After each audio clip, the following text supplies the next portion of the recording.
Brother, may the good Lord bless you. So happy to see you online. So from this text now, Matthew 26, verse 41. Watch and pray, lest you enter into temptation. The spirit indeed is willing, but the flesh is weak. Ndi Jesu arikudaro now. Avasivadzidzi vake ndi Jesu arikudaro. Which means arikutipa message. Dai vari vadzidzi ava taiti opinion yavo sevanhu. But this is Jesus saying now. Kuti nyama yakaneta asi mweya unoda. Long back ndaifungidzwa kuti vadzidzi ndo vakapindura kudaro. This was not an answer from the disciples. This is Jesus talking to them. Kuti azvoona spiritually kuti nyama yakaneta asi mweya unoda. Yet there is challenge coming. Jesus are to pray and watch. Nguva ye betrayal, the challenge is coming against us. But these guys, flesh yao, ndovaya fighter against the spirit. So ndiri tikudi chatika gone kudzidza apa. Ndechekuti nyama yako, flesh, ukazvinzwisisa, inogona kukubatsira kusensa zvinhu zvemweya. Mai Makusha kwakadiko ku Middleburg, may the good Lord bless you. Malcolm Sigauke, how are you doing, my brother? May the good Lord bless you. So the flesh can help you to understand or to perceive some things in the spirit.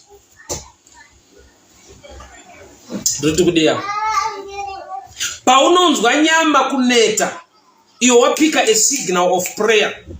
Paunonzwa nzara isiri common so. You pick a signal to fast and seek the Lord. There is a challenge coming against your life. And the devil knows kutukapinda prayer. The Lord will strengthen you. The Lord will guide you. The Lord will give you wisdom. And the Lord will give you breakthrough. So he knows kutukapinda prayer chinishwa gona kudila nacho. Saka chaanoita ndechekuti anouya ku flesh. So you can postpone now. I remember one day, Pandai teacher concerning my dreams. My dreams, whether you are a believer or not, my dreams chinichungori spiritual. And when you are a believer, dream aina power than the dreamer. Brilliant Motsi, may the good Lord bless you. Kuneva kuti ukavane a negative dream, a weird dream, that's a signal. There is a fight in the spirit beforehand for you to take action. So my dreams, my warning. Saka uchiona kuti kana ndichiti dream I warning spiritually. Saka uchizviona kuti zvingani zvaunorota ukangano. Zvaunonzwa kuti pane zvandarota man, very sensitive, pane zvandarota man, but paunomuka kuseni ubva usvikangano. Kogoita zvinhu zvokuti ukarota ukangano. But pane zvokuti ukarota, maybe you can explain halfway of the dream, or else you can actually forget the whole dream.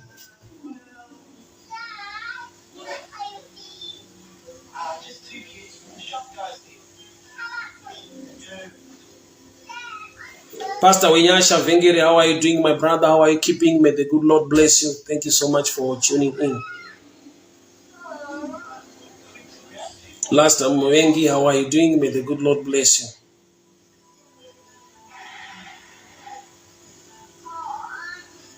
Ariko my dreams. You forgot everything. He signal ya wapika in the spirit. But the devil knows. Kutipawachaita action wamuka. Because a dream is not powerful than the dreamer. Chiroto achina simba kudarika munhu achirota. Why? Because paunomuka mangwanani, you need the power to change the negative dream, or the power to make it happen if the dream is positive and a good one.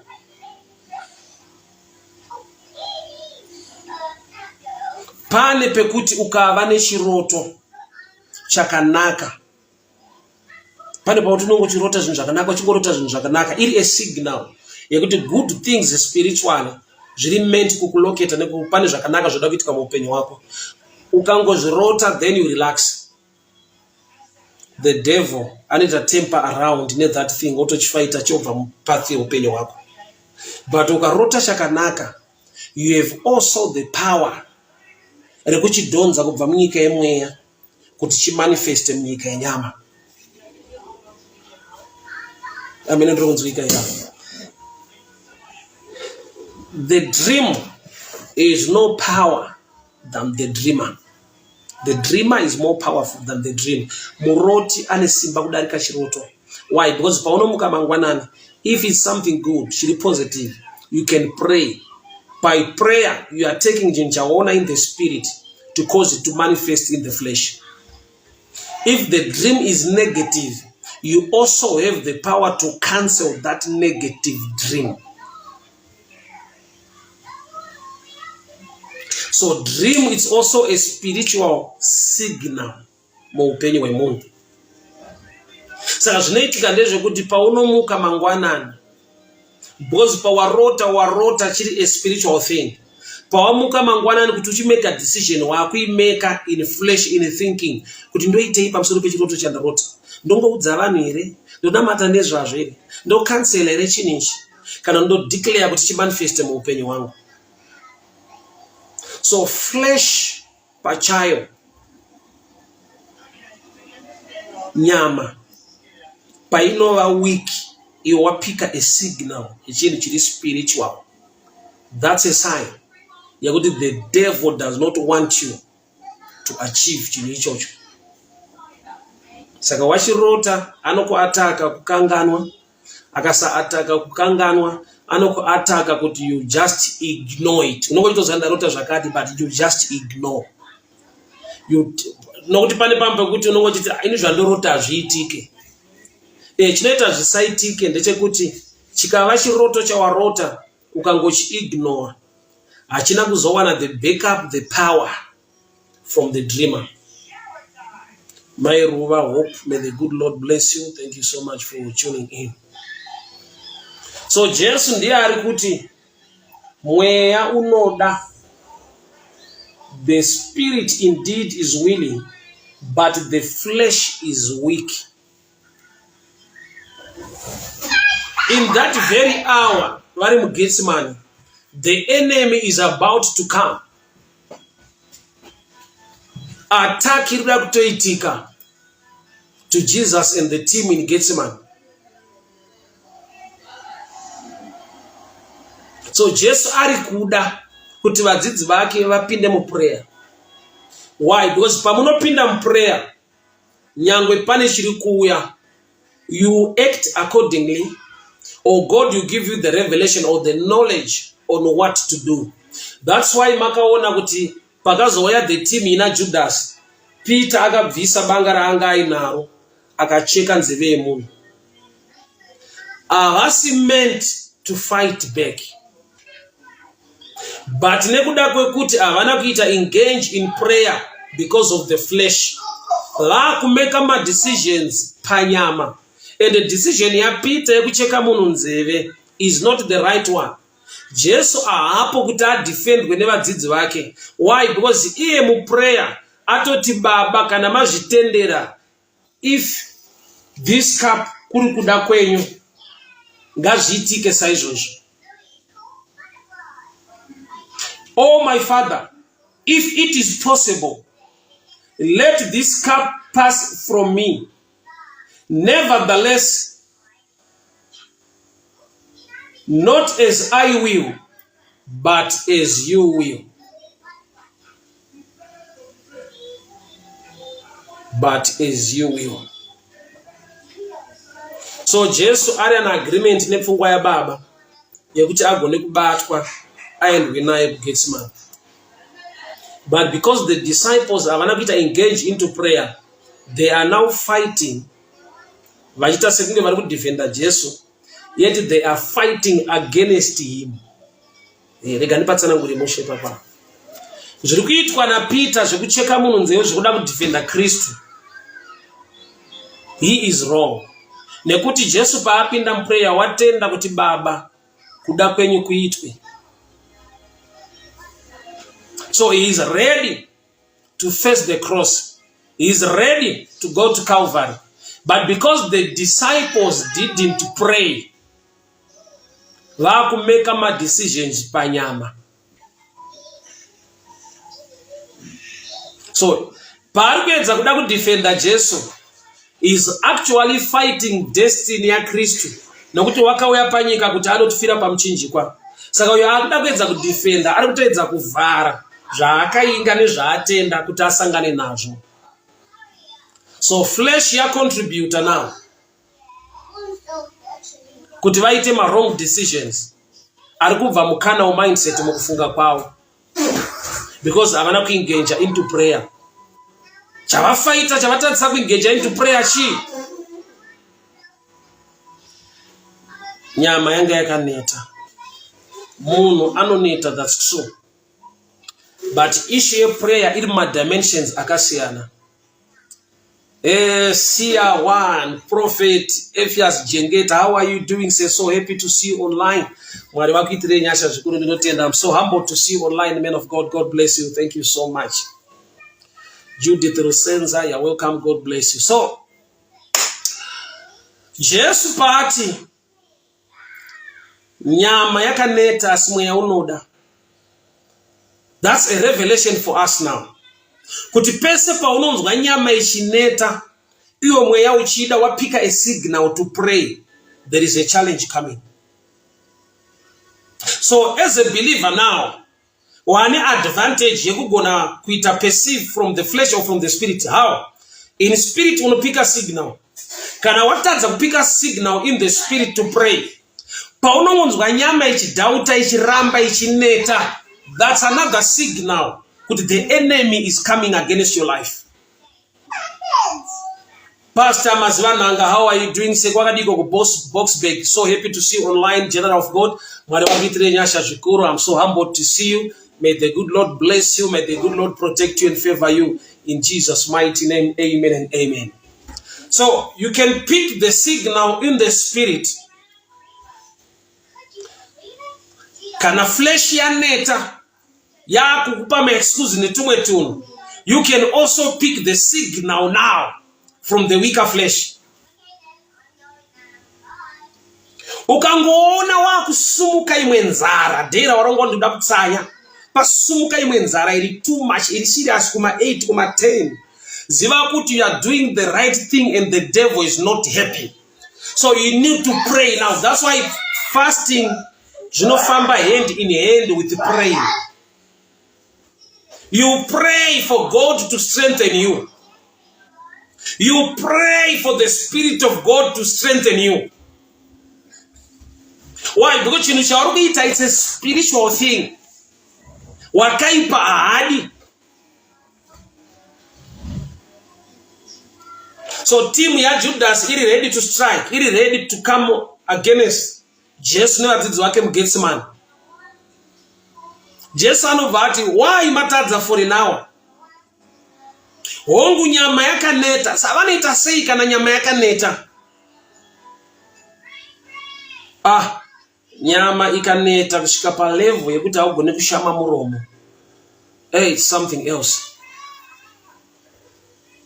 Kureva kuti vaigona kuita prayer, even vasina kumira, not standing, vasina kupfugama, but lying on the ground. But iwo vakangosvika pakungorara, kungozvambarara. Ndokubva vaneta zvekuti havachagona kumuvha malips nekuita prayer. Even the kind of prayer unoita inenge whisper.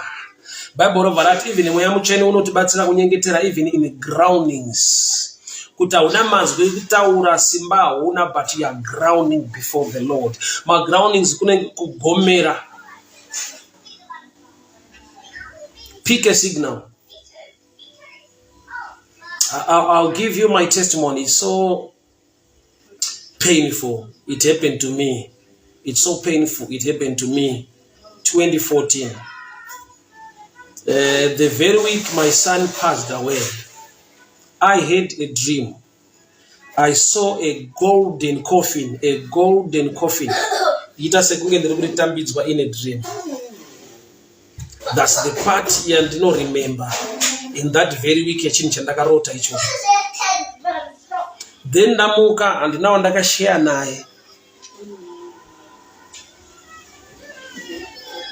But pane patakatanga kuita ma discussions as a family. Because it was towards Xmas. Tichitaura tichiti tina vamusekuru vedu vakashaya une new year. Tichito discuss iwo ma holidays anofara vanhu ivava. Ino mwanenge wakatotsamwa nekudini. I didn't pray about it. I got that signal, that dream of a coffin, a golden coffin, and I tambidzwa. Ndakangozviignore, ndakangotora say we are just. So when you are growing in the things of God, there are times ekuti unotozorealize wakura kuti that was a signal yadaifanirwa kuti as a family, yataifanirwa as a family to pray or to fast, canceling, but I don't want to receive that golden coffin. So I had that dream in 2014. It was in December. So my son died 23 December. So that dream that I had maybe around 20 or 21 December. I saw myself in a coffin. The chitambits were a golden coffin. And myself in a dream, the chitambits were a golden coffin. The Wanango Shitorawa says just an ordinary dream. It's not big deal. So sometimes we grow, we learn as we grow. We learn as we grow. So sometimes we learn through challenges, sometimes we learn through good times, sometimes we learn through many things. Dopa unogona kupika nekuona a signal nekudzidza uye nekuziva. Mwari unotaura munzira dzakasiyana. Even in dreams, Mwari unotaura even in situations. Kune ma situations anogona kuuya against you. Unogona kungopika a signal for the positive. Uregere ungoti zvandatanga zvandirwisa, but ugopika a signal kuti no, maybe it's me. Angova weak in prayer to an extent yekuti zvimwe zvaakuitika kwandiri ndaifanira kunge ndazvikansela in the morning. Maybe andakuzvipika in a dream, but the culture to pray always is good. Why? Because there are times yekuti hausi kupika chinhu in the spirit, hauna kupika chinhu even in your flesh, but make it a culture uri a believer kuti every morning and every evening you pray.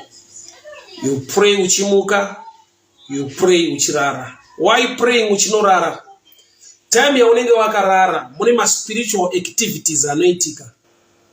Ndoma unofanira kunamata kuti Mwari ndikawana a good dream, I don't want to forget it. Mwari ndikapika a positive and a correct signal in my dreams, help me to pray about it.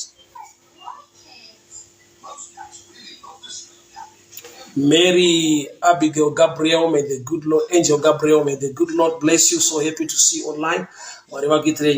So, I'm talking about picking spiritual signals. Picking spiritual signals. Judith Obet Rusenza, may the good Lord bless you. Thank you so much for tuning in. So there are times yekuti kubasa kwako kune challenge iri kuya against you the coming next week. In a dream unogona kusawana chinhu chaunga connect kuti ndo zvazvoreva ndo zvazviri, but you have a weird or a strange dream.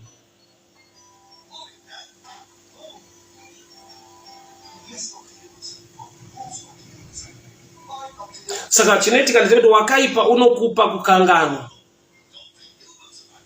Akasapuka kukanganwa anokupa kuignore. Why? Because unozviudza wega kuti ina ndisana mborota zvinoitika. Yet unorota zvinoitika, but unenge warota neimwe nzira zvoitika neimwe nzira zvekuti you fail to connect kuti paye pandakarota ndichimhanyiswa nembwa vanhu vavangondidzingirira kubasa, these are the dogs dzakarepresentwa in my dream.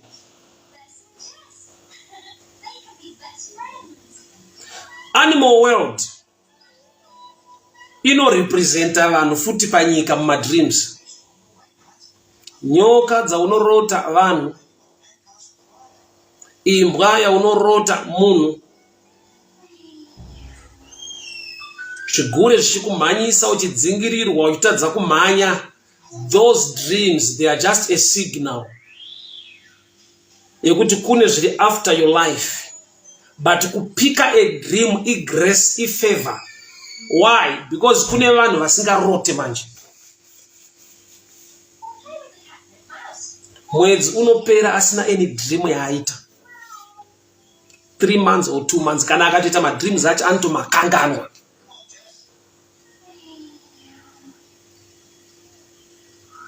So ifavor dzitori nyasha kuti ugone kuva munhu anopika madreams kana kuti anotorota. Because kurota ndo imwe yenzira inotaura naye naMwari kuvanhu. Some are prophets, avamirire kurara kuti varote, but some Mwari anoreleasa ma visions and dreams. So my visions and my dreams are really spiritual, whether you are a believer or not. But zvakanakira ndechekuti the dreamer is power over the dream. Why? Because ukarota zviri negative, watopiwa a highlight, a hint yekuti something bad is about to happen. You can cancel it, you can change it.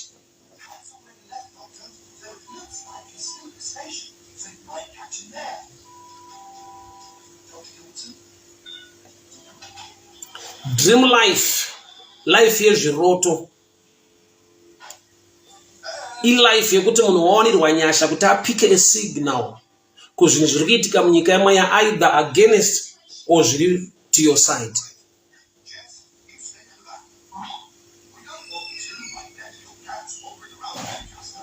Some dreams anenge ari a mixture yekuti unorota zvakanaka, but in that very dream orota futi zvakaipa, kanenge ka dream kane confusion.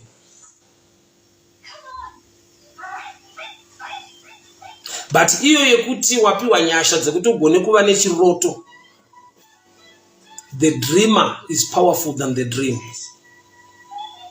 Pari kuda prayer kuti zviitike zvimanifeste positively, pari kuda prayer kuti zvisaitike zvisamanifeste nekuti zviri negative. Pane patakaita zviroto zvezvinhu zvakanaka, tikamuka tichifara zvikasaitika. But tarota one zvinhu zvese zvanyatsopasa, zvinhu zvese zvanyatsobuda. Inhau yekuti taignore kuzvidhonza munyika yemweya kuti zvimanifeste munyika yenyama. Zvinodhonzwa nei? Prayer. Prayer. Prayer.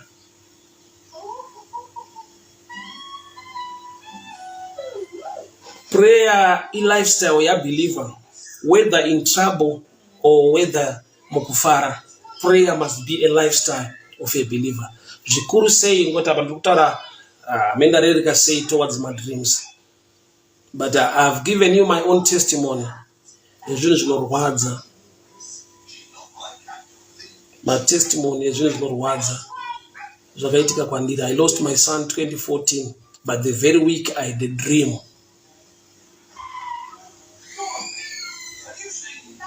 Ndichipiwa a golden coffin. Ndikangozviignore ndikangoti it's just a dream. Shika rufu rwaitika namo yapo. So there are times yekuti chinzwa imani how trick pa issue my dreams, because I cannot explain each and every dream. Yes, Pastor Maziwa Nanga, in season and out of season we need to pray. My dreams anombomira sekudai. Somebody saying ukarota uchibata mari uchitambidzwa mari. Right.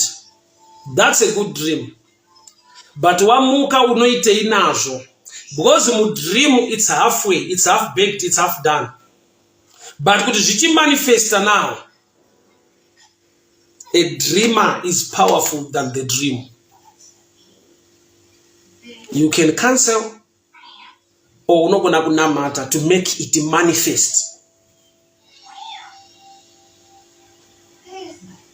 Nambotaura ndikati pane pandakava I was applying a visa yekuenda kuAmerica.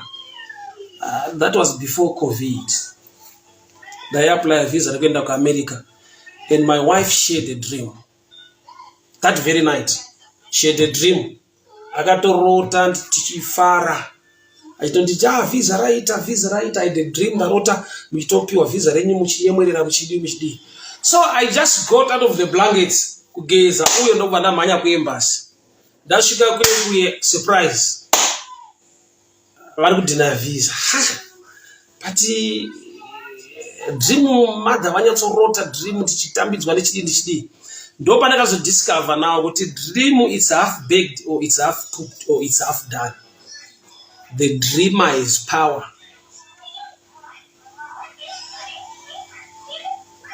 Let me give you the picture. Sister Whiskey, Faith, how are you doing? God bless you. My mutasi is talking about nyoka. Chese chinochikisa chiri weird. Chese chinochikisa chiri weird. Chinoataka upenyu hwako, chinokuvhundutsa. Chinoda cancellation. Okay, let's go to dream yakaitwa na Peter. Peter wakambowana a vision. Muine nyoka munechi, but there was a voice. Ramwari raitaura kuti uraya udye. Iye ndokubva aramba, Mwari ndobva ati wachandanatsa kuna anoti chakaipa. So the vision yemhuka dzisingadyiwe dziri weird dzemusango dzinotyisa yanga iri accompanied ne a voice. So he was all that sure kuti nyoka dzinotyisa, mbada, shumba nekudi hazviite, but the voice behind raiexplaina nekutaura kwaari. So it's different nekuti munhu angorota nyoka, arota bere, arota shumba ichimudzingirira kana imbwa. And hapana voice riri kutaura zviri positive raunonzwa ndi Mwari vari kutaura. Truly, pakuda kuti paunomuka you cancel that. Because mwechina inorepresentwa nezvinotyisa.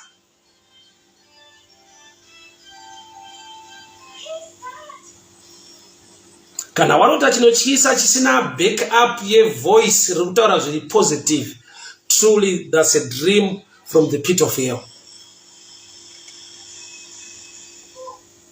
So kurota uine mari, kurota zvinhu zvakanaka zvichiitika kwauri, wongoti hazvichaita because I had a good dream, you'll be shocked.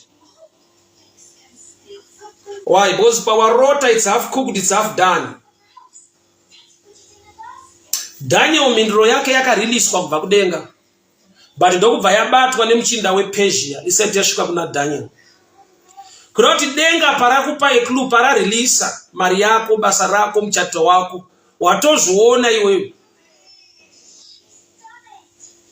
But pane pazvinohenga panoda iwewe nawo kutokwinya kutosimba chaikuti Mwari zvamandiratidza ndazviona uye ndinotenda kuti zvinoita nokuti mune nyasha neupenyu wangu.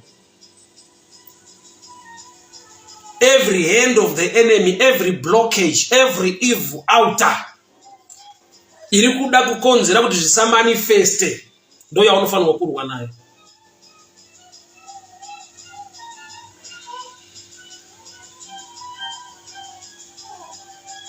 You cancel bad dreams by praying and fasting.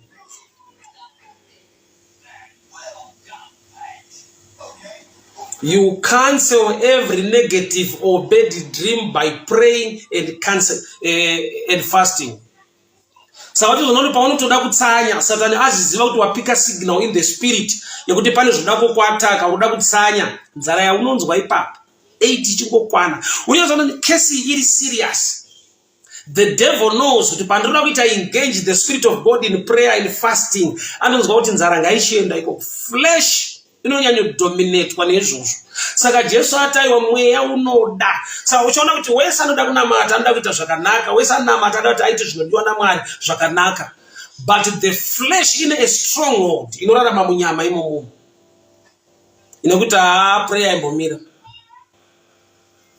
Satan unoronga zvinhu zvekuhaijeka destiny yako. Inzwa, Kenani inenge iriko. Mwari paari kubuditsa vanhu kuti vaende kunyika yeuchi nemukaka. Kenani is real, Kenani is there. But along the path, ndofunga ndakamboshumira pamusoro perudzi runonzi maAmalekites. Rudzi rwakatanga kurwa nevana veIsraeri vasati vapinda Kenani, but vachangobuda muEgypt. So kune zvinosimuka pakata. Haukanzwa vana veIsraeri vakuti dai tadzokera hedu kuEgypt kwakune garlic. Remember, garlic hachisi chikafu. Garlic is more like a spice inoiswa muchikafu. But vanhu vakasvika pakushuwira a spice, not the real food, which means they were under attack yekuti vanga vakuda zvisina basa vakuzvitora sekunge zvine basa. The devil anomaketa zvisina basa kuti zviitenge zvine basa muupenyu hwemunhu. The devil unomaketa zvinhu zvisina basa zvokuti wega kana kuti wazviita wapedza kuzviita kana paunozvifunga unoyatsana kuti izvi hazvina basa kuswera ndichiita izvi. But kana aziva kuti there is something good coming your way, anoelevheta chisina basa kuti chive nebasa, chive nemeaning kwauri, so that anokuendesa off track.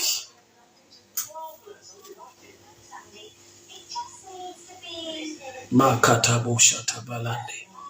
My Catherine Taruvinga, a good evening to you. Kwakadiko ku Botswana, mwari vakuitire nyasha zvikuru. Sister KG Kena, how are you doing? May the good Lord bless you. Kwakadiko kukapa, mwari vakuitire nyasha. Thank you so much for tuning in. So Jesus at the spirit is indeed willing, but the flesh is weak. Which means, ukaona flesh yakungoneta neta, iwe already watopika a signal kuti une zvinhu zvaunoziva zvaunofanirwa kuita. Chese chakanaka chaunofanirwa kuita, the devil haakurega uchingoita at easy.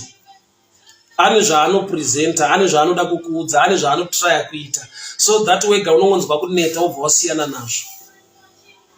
Unit Evans Tanga, may the good Lord bless you. My Pedzisi, how are you doing? How's your family? May the good Lord bless you. Thank you so much for tuning in. The spirit is indeed willing, but the flesh is weak. So the devil, aona kuti spiritually, unotenda muna Kristu, unonamata, unoda Mwari. Ende watopika unekutenda kuti Mwari vachakupa kubudirira mukati megore rino. Mwari vachakuitira nyasha nefavor pazvinhu zvaunobata. Saka chaanoita chii? Aona kuti wapika zvinhu in the spirit, anouya through the flesh.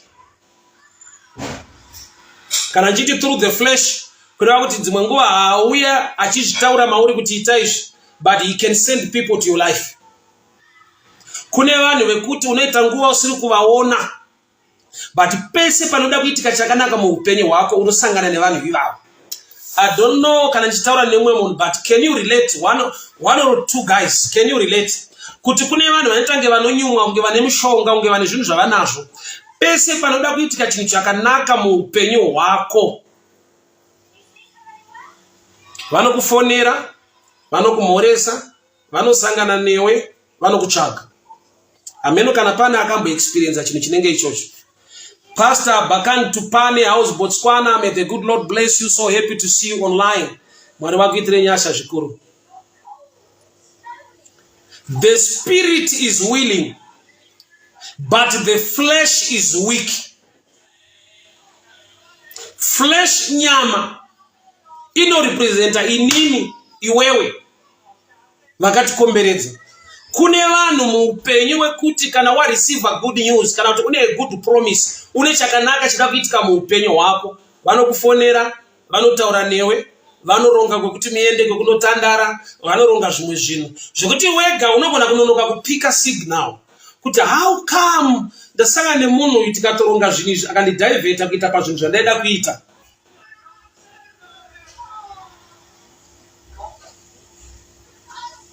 ndaimbojoka nemumwe sometime achiti ini pese pandoda kusiya doroso unotonzwa kuti ndoda kutombokutengera koti kana ndokutengera crate kana kuti kune party iriko kwakusitomodiwa mari yako handi unoona. The devil unogona kusponsor vanhu,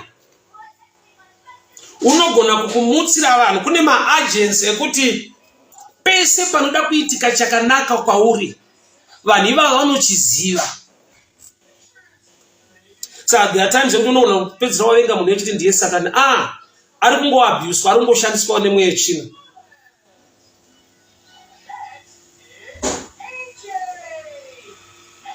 Pese pane good promise muupenyu hwako. Saka uchiona naturally zvisiri zviri spiritual, naturally vanhu vanotaura vachiti dzimwe nzendo taurai madzoka, dzimwe nzendo taurai madzoka. Inyaya yekuti zvakatopikwa signal iyo vanhu vazhinji vanotoiziva naturally kuti there are people wokuti ukaudza chinhu kwete nekuti vanoroya but kuti vakagarwa neuroyi without willing, havana kutomboutsvaga but spirit yakanozendama pavari zvokuti vakanzwa news idzodzo vakangotaura chavataura chinobhekwa muspirit. Kana vakati zvipa hazvibude izvi, kwaruda kuenda kunonetsa kusitombodiwa vanhu, hauchaendi. Sa iwewe manje wareceive good news, une a good promise, why are you relaxing? Okay, let me go to the book of Judges chapter 7. Judges chapter 7. Nyaya mukomana anonzi Gideon. Toda tuone kuti Mwari vakafunga kukuropafadza. Mweya yechina ineka kunyimwa inopika a signal ye blessing. Remember, the devil is a spirit as well. Gideon, Mwari havana kumaadvertisa kuti ndiye wandiri kushanda naye, ndiye wandabheka, wandiri kupa power kuti adzikinure vana veIsraeri. But the Bible notes Judges chapter 7.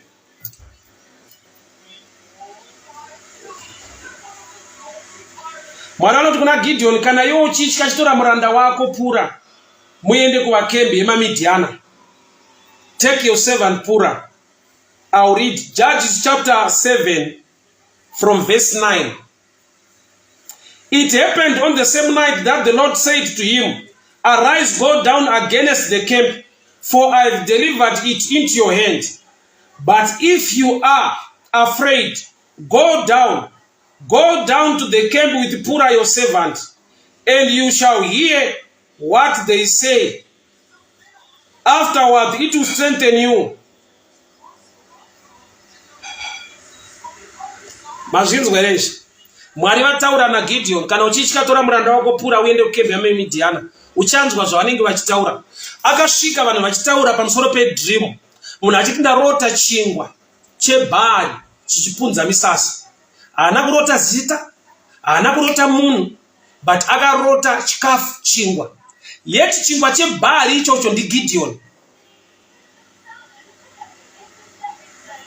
Ndosaka munhu wacho akainterpreta akati hakuna mumwe munondo waGideon. So the name raGideon muterritory ye-enemy rato-registered. Uki Gideon ataudzwa naMwari kunzi ndoda kukupai kukunda nekubudirira. But uku kukembe ye-enemy manje zita futi rato-registered. Zvokuti vanhu vese vari uku vatoudzwa kunzi Gideon haana kumira mushe, ari kuuya kuzopunza misasa. Ndarota chingwa chebhari chichipunza misasa. Zvikanzi hakuna mumwe ndiGideon, which means the name raGideon rato already registered kuterritory ye-enemy. Saka pakutoda kuti Gideon manje achitosimba. Mazita edu pese panotaurwa blessing neropafadzo, wakaipa pani paanopika a signal. Anogona kushayiwa zita but anoona chiri chingwa, but pane interpretation iriko ikoko inototaura kuti aiwa achizi chingwa ndiGideon. Saka ndo panobva kurwiswa nekurongerwa zvokuti unoshaya kuti ndandakapiwa a good promise, paperwork yese yaitwa, how come vanhu vari kuramba sei chinhu chisina kubuda? Ukembe yemaMidhiana nyaya yako iri kuzikanwa. Iwe haunzwe kunyumwa here mambo vachiti urayai vana vakomana vese? Faro anotiuraya vakomana vese kunyika yemweya kukingdom world. Zvanga zvatopika a signal kuti mukomana ari kuzoberekwa kusaidi kunoko achakonzera freedom nedeliverance yevanhu.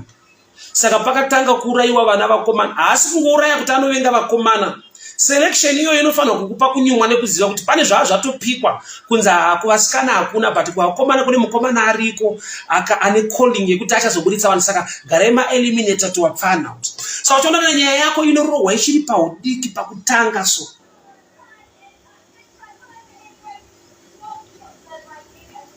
usati watomboenda kure, nyaya isati yatomboenda kure, so zvinongotanga pakuti paperwork izwa uchitofambira kuti nyaya yacho iite, unogona kutorasa mapepa acho mubhazi mukombi. Ndaitaura neimwe hama neimwe nguva achiti ndaida kuenda kuUK, saka anga ari kuSouth Africa, saka ndakauya kuZimbabwe kuti ndigadzire mapepa angu. Saka esana andinawo akarasika mubhazi manandiri. Hakusi kurasika kuri ordinary. Munhu atravela makore akawanda nebhazi panzvimbo iyi, pese paari kufamba nezina basa hazvirasiki. It takes me to the Evangelist ndakaparidza nezuro. You can just visit iro page. Pane message ndakaparidza nezuro concerning destiny yandaparidza kumbari. Munoona kuti Rahab kunzi anzi chifeve inyaya yekuti mumba make maizara varume muchipinda varume vanhu vangasina basa nazvo. But day rakatumwa varume 2 vakazokonzera kuti iye asurvive. Mambo the king of Jericho akatuma vanhu kunoudza Rahab kuti buritsa vanhu vapinda mumba mako. Sei mazuva ese amakamurega nokuti kuti azoqualifya kunzi munhu ichifeve maimurega achiita zvinhu izvozvi.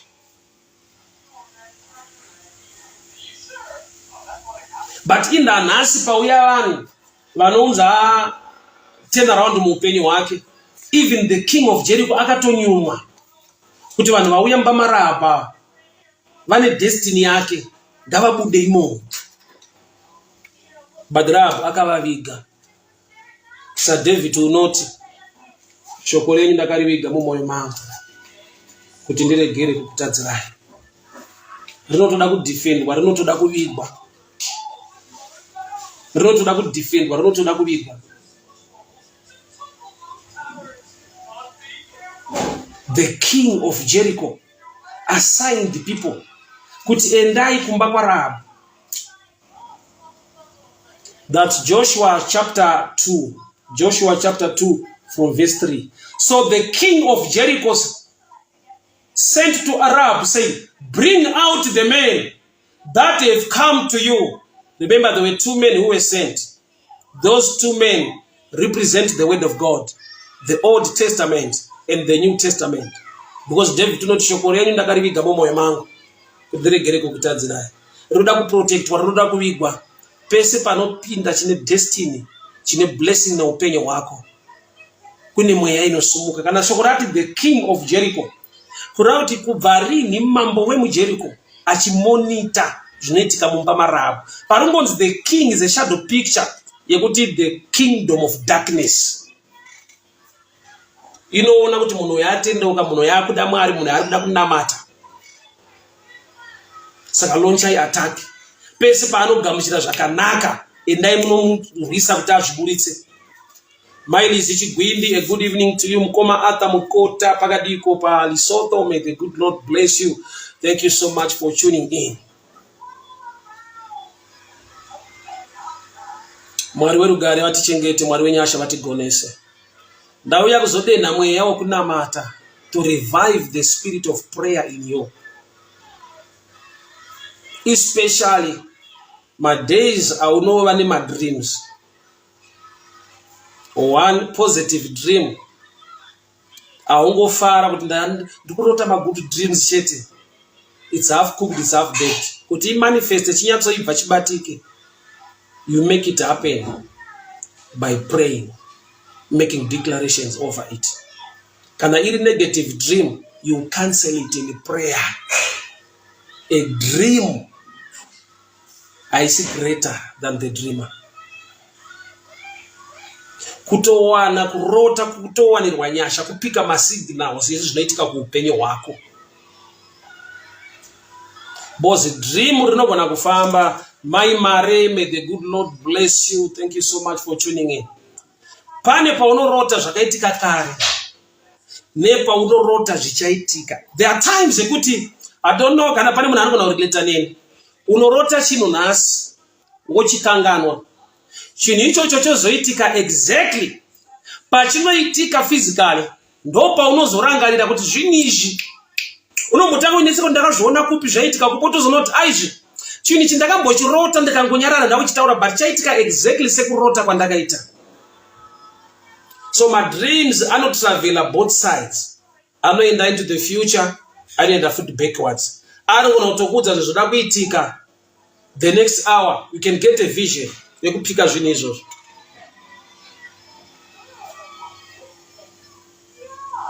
So munhu unonamata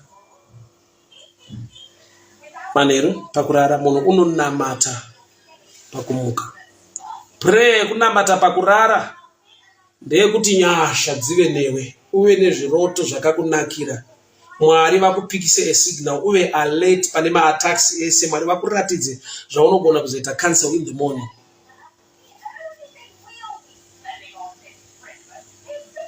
Dreams are real. Visions are real. Dreams are real. My visions are real. Don't just be happy nokuti waita a good dream. It's half done. Why? Because kana watochipika wachirota kuna chato mu spirit realm. The devil is also a spirit. Unogona kupikawo ma signals iwayo kuti kune chakanaka chida kuitika mu upenyu wako. Sa Gideon kuti my enemies anorota chingwa but munhu wote interpreta zviri correct kuti hakuna mumwe ndi Gideon. Maybe I need to give you a revelation a little bit. Uyu chinoita kuti ata hachisi chingwa ndi Gideon. Inhau yekuti chingwa chebhari chirimwa chairimwa kwaIsraeri mutime yedrought. Chingwa chebhari yaiva substitute yechingwa chewheat. Nokuti bhari yanga iri resistant kudrought than wheat. Saka vakaita drought vaidyara bhari yaitokura zvekutoti mudrought iri resistant vaiwana chingwa chavo. Saka sei munhu wakagona kuinterpreta kuti chingwa ichi munhu anonzi Gideon. Ukatarisa Gideon paari kudanwa achitaura nemutumwa, anotaura kuti isu kumhuri yekwedu kwaManase kumba kwedu handisi munhu angatarisirwe. I need to read kuti tigone kubatsirika panapa. God bless you, God bless you, God bless you, God bless you. So Gideon paari kutaura nemutumwa ari kunyatsotaura zvaari iye kuti isusu manje kumhuri yekwedu nekumba kwedu tiri kurudziro kwaIsraeri tiri vadi. I'll read. That's Judges chapter 6 verse 13. Gideon said to him, ari kutaura nemutumwa, "Oh my Lord, if the Lord is with us, why then has all this happened to us? And where are all his miracles which our fathers told us, saying about? Did not the Lord bring us out of Egypt? But now the Lord has forsaken us, delivered us into the hands of the Midianites." Then the Lord turned to him and said, "Go with your might. Go in this might of yours, and you shall save Israel from the hand of the Midianites. Have I not sent you?" So he said to him, but I'm about to finish. Judges 6, chapter 14, verse 15. "Oh my Lord, how can I save Israel? My clan is the weakest in Manasseh, and I am the least in my father's house." Paari kutaura izvozvo ari kuindicata kuti kune vanotarisirwa sewheat inotarisirwa kupa vanhu chingwa. Ini ndinenge bhari substitute inotozongodyiwa bedzi kana kwaita drought. Saka iye paari kutaura identity yake kumutumwa kuti kumba yekwaIsraeri, imba yekwaManase ndodiki, mufamily yekwedu oneniona the least pakutarisirwa. Izvozvo ndo identity yekuti uyo anointerpreta dream ati ndiGideon, nokuti chingwa chebhari chaidyiwa kana kuine drought kusisina chingwa chewheat kuti ati isubstitute. Saka Gideon isub, rudzi rwekwake masub. Remember the 12 tribes of Israel vakazopinda vaadoptwa naJacob ndiEphraim naManase. So Manase isub, havasiriwo pa12 tribes, vari kungokwaniswawo paadoption. Saka ndo chingwa chebhari. Bandoti kudi the enemy yanga yapika signal kuti Gideon ane zvainazvo. So izvezvi so unoshamisika kuti sei zvichikurwisa, zvichikunetesa, ushayiwa simba rekunamata. The devil akatoziva kuti ukatoita simba rekunamata kwacho breakthrough unoiwana. Anotoziva kuti ukashingirira ukada Mwari ukaita simba muzvinhu zvaMwari pane favor hombe inoitika. Why zita rako ririko uchizvitarisa uri Gideon, but une results ari kunzi naMwari, go with your might and your power. People of God, may the good Lord bless you. May the good Lord favor you. Mwari vakuitire nyasha, Mwari vakuchengetei. Baba Mbiri, Frederick Mbiri, how are you doing? Kasamo Willade, Kasamo Obrigado, how are you doing, my brother? How is Jemen? May the good Lord bless you. Amadzangu, may the good Lord bless you. May the good Lord protect you. Join me on Sunday service yedu. It will be a deliverance service. I'll broadcast live from Highfield. Today, a big Sunday in Highfield. A deliverance service. Prince Mukakavari, how are you doing? How's Cape Town? May the good Lord bless you. Wimbai Saraoga, may the good Lord bless you. Amadzangu Mariwako Etresha, Priska Butau, may the good Lord bless you. Pastor Bukani Tupane, may the good Lord see you. Mariwako Etrenyasha, Amadzangu, so happy to see you online. Mariwako Chengete, Mariwako Pei Simbari Kunyengetera nguwa dzese. Ndatu kangonzwa kuneta in the flesh. There is an attack. Pika a signal in the spirit. Kana watadza kuipika in the spirit, paunonzwa kuneta nekusazvifarira nekusazvida zvekutsanya-tsanya nekunamata-namata, chibva watongopika kuti the devil anoda kurova flesh, nokuti ane chaaziva kuti ndikamira panzvimbo ndikanamata, breakthrough is coming my way.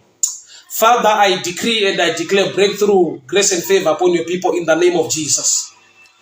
Gugova Trish, may the good Lord bless you. Amadzangu nyasha dziwanzwe, Mwari vakuchengete. Father, I pray, let me just pronounce a blessing over your lives in the mighty name of Jesus. I like to do it while I'm putting on my prayer shower.